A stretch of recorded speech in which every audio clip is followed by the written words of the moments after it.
এই যে আমার প্রিয় মুসলিম ভাই বোনেরা, ভিডিওটি স্কিপ করবেন না প্লিজ, কারণ ভিডিওটি আপনার কল্যাণের জন্যই তৈরি করা হয়েছে। মনে করুন আপনি কোনো কঠিন রোগে আক্রান্ত বা বিপদগ্রস্ত একজন ব্যক্তিকে দেখলেন। এখন আপনি চাচ্ছেন ওই রোগ বা বিপদ যেন কখনো আপনার না আসে। তো চিন্তার কোনো কারণ নেই, মাত্র 5 সেকেন্ড সময় ব্যয় করে জাস্ট মনে মনে ছোট্ট একটি দোয়া পড়ে নিন। ইনশাআল্লাহ আল্লাহ তাআলা আপনাকে সর্বদা ওই রোগ বা বিপদ থেকে হেফাজত করবেন।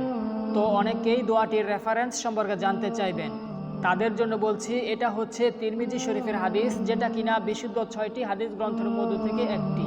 দোয়াটি হলো আলহামদুলিল্লাহিল্লাযী আযহাবা আন্নিল আযা ওয়া আফানি। আমি দোয়াটি আবারও বলতেছি, আলহামদুলিল্লাহিল্লাযী আযহাবা আন্নিল আযা ওয়া আফানি। সম্মানিত ভিউয়ার্স, আমি আপনাদের কল্যাণের জন্য দীর্ঘ সময় ব্যয় করে ভিডিওটি বানিয়ে শেয়ার করে দিলাম।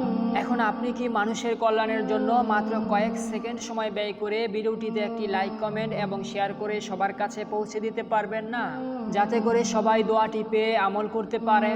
সম্মানিত ভিউয়ার্স, ভাবনার আহ্বান হচ্ছে একটি ইসলামিক চ্যানেল, যেটার মূল উদ্দেশ্য হচ্ছে পুরো বিশ্বের কাছে ইসলামকে প্রচার এবং প্রসার করে দেওয়া এবং সবার মাঝে ইসলামের আলো ছড়িয়ে দেওয়া।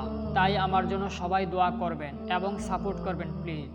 ইসলাম প্রচার কার্যে আপনাদের কাছ থেকে সহায়তা কামনা রইল।